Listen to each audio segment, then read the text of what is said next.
بسم الله الرحمن الرحيم الحمد لله رب العالمين والصلاة والسلام على أشرف الأنبياء المرسلين سيدنا ونبينا محمد وعلى آله وصحبه وسلم أجمعين. قال الله تعالى في كتابه العزيز: يا أيها الذين آمنوا كتب عليكم الصيام كما كتب على الذين من قبلكم لعلكم تتقون أياما معدودات. صدق الله العظيم. walaalayaal waxaynu ku dhex jirnaa bishii barakaysneed oo Ramadaan awaa'ilkeeda annaga oo joogna waxaanu soo qaadanaynay duruus ramadaaniye waxaanu soo qaadanay 3 darsi ama 13 ayaanu soo qaadanay waxa 10kii noogu dambeeyay aanu ku bilownay fadaa'ilu sawmi Ramadaan 10keenan ama darsigeenan afaraad waxaanu ku qaadanaynaa فضائل الصوم رمضان أيانو كقادنينا حديث وحانو كهر مرينينا صحابي الجليل كأوريي أبو هريرة وعد وذا تقانين حديث كاسو وحوي أمهات الستة لأن أي وذا وريين بخاري أوريي مسلم أوريي أبو داود أوريي ترمذي أوريي النسائي أوريي حديث كان أبو هريرة ورينايو وحديث القدسي نبي عليه الصلاة والسلام أيو كوريي رسولك عليه الصلاة والسلام وحاو دهي قال الله تعالى إلهي سبحانه وتعالى وحاو يري كل عمل ابن آدم له إلا الصيام فإنه لي وأنا أجزي به ابن آدم عمل كي صودا أساق يا إسكاله إلا صونك موياني صونك أنيغا أيا إسكاله أنيغا أيانا أبال مرين أيوده والصيام جنة صونك قاشان وي وإذا كان صوم يوم أحدكم أحد كينا صون كيسا مالنتيسا دي لقارو فلا يرفس فحش يوصن فلن كلام فاحش ولا يصحب يونان قايلين oo qaylo oo faaxisha yoosan samayn fa in saabahu ahadun aw qaatalahu qof hadii uu caayo ama uu la dagaalo falyaqul hayraado inni imru'un saa'imun war anugu kugu daysamaayo ruux sooman ayaan ahay banaankaas iga mar soonkayga wax u dhimi maaye walladii nafsu muhammadin biyadihi ayuu rasuulka kaleey sallallahu alayhi wasallam waxaan ku dhaartay الله نبي محمد نفتيس يديس أي كجرت لخلوف فم الصائم أطيب عند الله من ريح المسك روح صائمك أفكيس حيابدا أما دعرت صارا أطيب عند الله إلهي أكتيس وحي كعرف بدنتاي من ريح المسك مسك ريح المسك كعرف بدنتاي للصائم فرحتان qofka saa'imka ah oo sooma laba farxadood ayuu iska leeyahay yafraxu ma oo ku farxaayo idaa afdara markuu afuraayo maantoo dhan uu soonay oo afurka loo keeno farixa waa farxaya cuntadaas uu maanta ka gaajoonay oo cunaayo ayuu ku farxayaa wa idaa laqiya rabbahu rabbigiisa maalinta qiyaamo marka uu la kulmo oo soonkii lagu sawaabinayane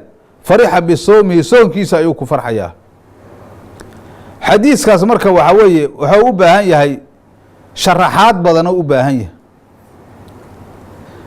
Allah subhanahu wa ta'ala wuxuu leeyahay rasuulkeena kaleey salaam kullu amal ibn aadam lah amal dhamaantiis ibn aadam ayaa iska leh illa siyaam soonka mooyaane soonkii alla soo roobay إلهي صونك وصور يا بي فإنه لي صونك أنيق أيا إسكاله وأنا أجزي به حديث مركز وحوبة هاي معنيهيسة وحبضا إن مركز لقى أقاده أو لفهم أيوبة هاي وإلهي وحوليه سبحانه وتعالى عمل لما أنتيس ابن آدم ما إسكاله معناه محاول لقوة ذا عمل كس ابن آدمكو داف أيوكو ليه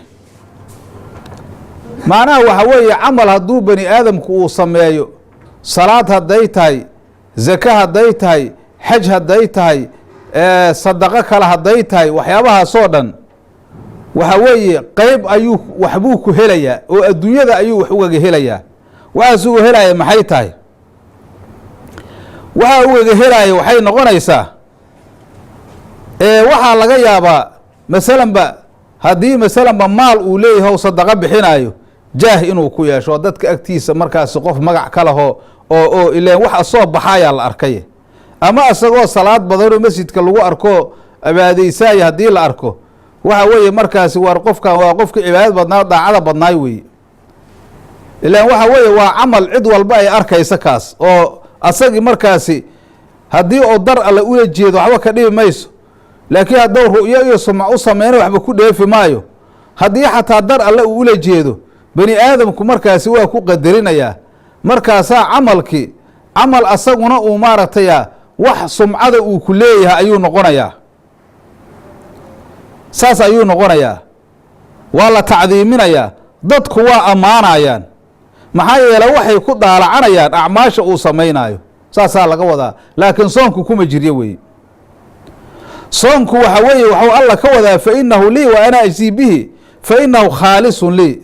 soonku aniga khaas i yahay, wax ru'yaa le istustus ma laha, halagu maqla ma laha. wa sirun beynii wa beyna cabdi, waxa weeye sir aniga iyo addoonkayga noo dhexaysa, maxaa yeele waa qarsoon yahay. aniga anaa jaasinaya markuu alla uu leeyahay wa anaa ajzii bihine waxa weeye jazo oo weynin badan oo maqaamka alla subxaanahu wa tacaala maqaamkiisa aan la ogaa karin u laa'iqa ayaan ku jaasinaya, oo wax weyn ayaan maaragtay ahaan ku siinayaa. soonkaas qofku uu soomay wax weyn ayaan ku siinayaa oo markaasi ilaahay subxaanahu wa tacaala maqaamkiisa laa'iqu ah oo u cuntanma. ama waxa weeye ila siyaam fa inahu lii, waxaa laga wadaa saan horeyna u soo marnay casharka darsigeenna horo, soonka waxa weeye ilaahay keyrkiis laguma caabudin, salaada ilaahay keyrkeedaa lagu caabuday.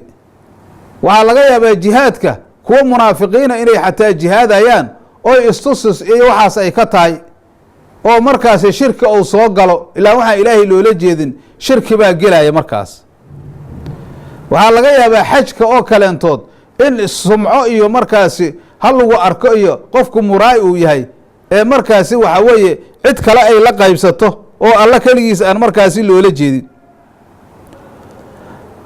ama waxaa laga wadaa ha la yidhi ilaahay wuxuu ka wadaa ila siyaama fa inahu lii wa anaa ajzii bihi, aniga ayaa sawowgiisa ogaalka sawowga waxa lagu sawaabinaya addoonkaa saa'imkaa cilmigiisa anaa la khaaliso oo markaasi la kaligeeya. ama idaafadu waa litashriifaa la yidhi sida naaqatallaahi wa suqyaha oo kale. ilaan hadda ilaahay wuxuu leeyahy subxaanahu wa tacaala kulu camal ibni aadam lah, camal dhammaantiis ibnu aadama iska leh. macnaha si hadda tafsiirkan soo qaadana weeye, oo waxa weeye camalka ibnu aadamka ou samaynaayo soonka haddii laga reebo, waxa weeye ibnu aadamka waxyaabo badan ayaa ka soo geli kara, laakiin soonku waxa weeye sir ilaahiy addoonka udhexaysa, cid kaleentood oo wax ka ogaa karta ma jirto. ila siyaamow dhahay fa inahu lii wa anaa ajzii bihi, jaasintaane waa sidaasoo ilaahay subxaanahu wa tacaala maqaamkiisa weyn jaasin u cunan maysa oo markaasi caqliga ka baxsan ayaanu ku jaasinaynaa ilaahay leeyahy subxaanahu wa tacaala. haddana waxau dhahay wasiyaamu junnatun, soonku waxa weeye maalinta qiyaamo qofka waxa u noqonayaa wiqaaya, gaashaan ayuu u noqonayaa, oo waxa weeye naarta ayuu gaashaan ugaga noqonayaa. wiqaayatun wa xifdun min almacaasi, ama adduunyada markuu joogo waxau uga dhowrsanayaa macaasida ayuu ugaga dhowrsanayaa. maxaa yeele soonka dadka oo waxa weeye shabaabta ah oo dhalinyarada ah oo markaasi waxa weeye waxay ku guursadaan aanan heli karin. xadiiska ibnu mascuud waa tow ahay yaa macshara shabaab man istadaaca minkum ulbaa'ata falyatazawaj fa inahu aqadun lilbasar wa axsanu lilfarji waman lam yastadi fa caleyhi bisoom. soonkii marka waxa weeye haddii la soomo wax badan ayuu qofka oo intuusan soonayn oo ku dhici jiray ayuu soonku ka ilaalinayaa. markaas waxau dhaha rasuulku calayhi salaatu salaam wasawmu junnatun soonku gaashaan weeye.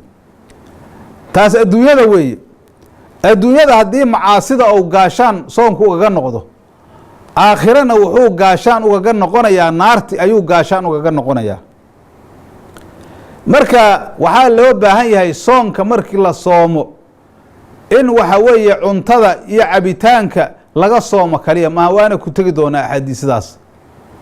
waxaa la rabaa in wax kasta la ilaaliyo. kolkaasuu dhahay rasuulku calayhi salaatu wasalaam, wa idaa kaana soomu yowmi axadikum, axadkiina soonkiisa maalintiisa markii la gaaro oo qofku waxa weeye maalinta uu sooman yahay, falaa yarfus walaa yaskhab ayuu dhahay. waxau dhahay laa yafxush fi lkalaami, hadal faaxisha yowsan ku hadlin weeye. iyadoo mar walba hadda soon iyo keyrkiisaba hadal faaxisha ma banaana, laakiin soonka markii la joogo min baabi owlaa weeye in la iska ilaaliyo ayaa loo baahan yahay si saa'ida, sababtoo ah waxyaabo badan oo sawaaba ayuu luminayaa. haddana walaa yaskhab ayuu dhahay rasuulku calayhi salaatu wasalaam, yowsan haddana qaylinin. qaylada waxa weeye hadal faaxisha in la sameeyo oo lagu qayliyo. waxaa kaloo riwaayad ka lehed walaa yajhal, oo macnaha waxyaabo oo markaasi ficil oo ficluljaahiliye ah yowsan samayn isagoo saa'ima. maxaa yeele soonku waa cibaado, markaasi falaa yudanisuha, soonku cibaado weeye. cibaadadaas inaan la wasaqaynaa la rabaa oo wasaqda laga ilaaliyo. macnaha laa yarfac sawtahu bikhisaamin walaa siyaaxin weeye. sawdkiisa yoosan kor ugu dood oo micno daro ah. waxaa laga yaabaa bishaas ramadaanka dad badan inay waxyaabo dood oo micno daro ah iyo waxa fadhi ku dirirka loo yaqaano inay meelaha isugu tagaan. war bil ramadaan ayaynu ku dhex jirnaa, waxyaabahaas maaragtay ha la joojiyo. bil ramadaan haddii laga baxana ha la joojiyo. waxyaabahaas maalaayacniga qofka mu'minka waxa weeye rasuulku waa tow dhahay calayhi salaatu wasalaam, min xusni islaami lmar'i tarkuhu maa laa yacniih. hata qofka islaamka wanaagiisa waxaaba ka mid a waxyaabaha maalaayacniga inuu ka tago. mar kasta soon ha noqoto keyrkiisa ha noqoto, laakiin soonki waaba sii daran tahaba.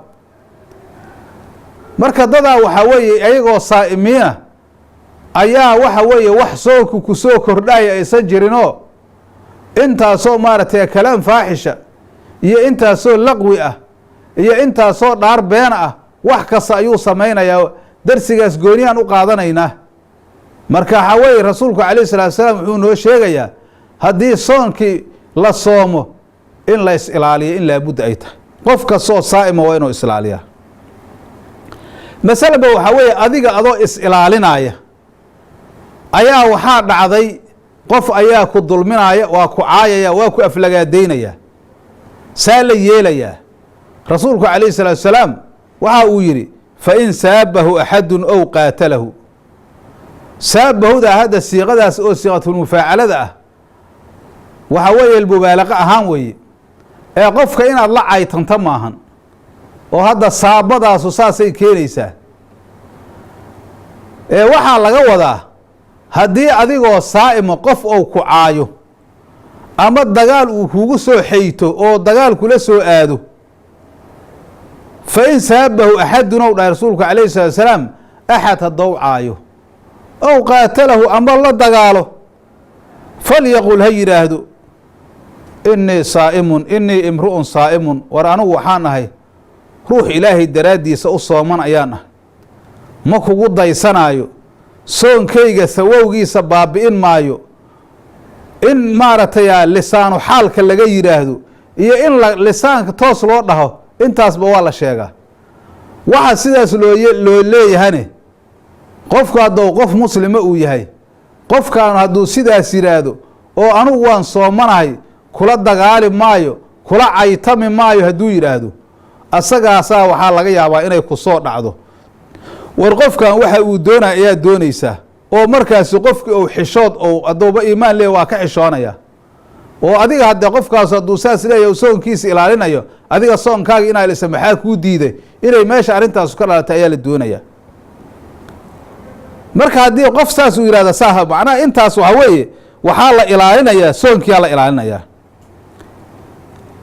allaahuma inii saa'imun marka waxaa ku sugan xadiidkan radcun linafsi nafta in laga celiyo oo nafta waxaa weeye markaasi xumaanta laga qabto qalbiga la dejiyo in uswa xasana lala yimaado dayasho wanaagsan lala yimaado ayaa loo baahan yahay. haddana rasuulku waxau sii dhahay calayhi salaatu salaam soonka markaasi faa'iida uu leeyahy isagoo ka hadlaaya waladii nafsu muxamedin biyadih allaha waxaan ku dhaaranayaa nebi moxamed naftiisu yaddiisa ay ku jirto la khaluufu fami saa'imi adyabu cinda allaahi min riixi lmiski qofka saa'imkaa afkiisa xayaabada ama dacarta fuulaysa waxyaabaha waxa weeye qofku hadduu maantoo dhan uu sooman yahay ousan wax cunaynin sida markaasi dabeecada basharka ay tahay gaar ahaan waxay arrintaas u badan tahay dadka meelaha oonleydaa jooga. qofku hadduu maanta uusan biyo cabayn ousan wax cunaynin oo uu sooman yahay afkiisu waa qalalayaa. afka markii sidaas uu u qalalo waxyaaba markaasi oo riix kariiha ayaa ka soo baxaysa. riixdaas ilaahay agtiisa kariiha kama ah, waa midda loo baahan yahay. marka riixdaas sidaasa rasuulku waxau dhahay calayhi salaatu wasalaam adyabu cinda allaahi min riixi lmiski u dhah ilaahay agtiisa waxay ka caraf badan tahay miskiga.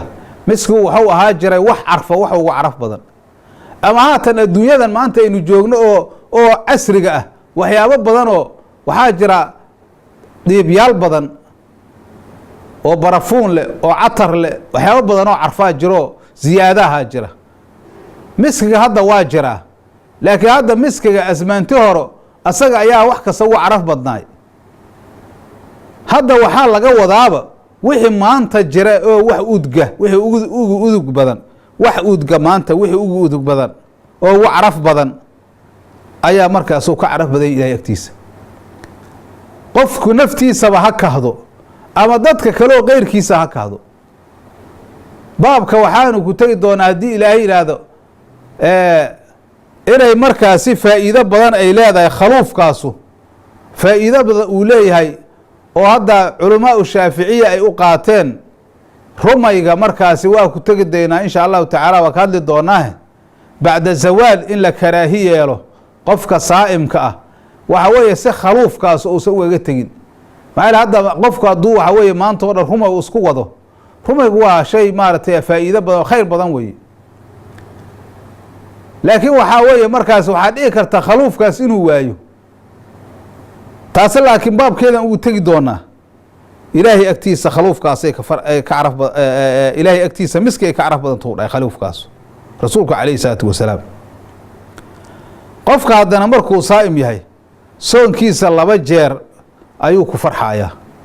lisaa'imi farxataani u dha rasuulku. qofka saa'imkaa wuxuu iska leeyahay 2 farxadood iska leeyahay. yafraxuhumaa ou ku farxaayo. kow idaa afdara farixa markii ou afuro waa farxayaa. halkaan isagoo maantoo dhan soonaay haddii waxa weeye afur loo keeno farixa bifidri afurkiisa ou ku farxayaa.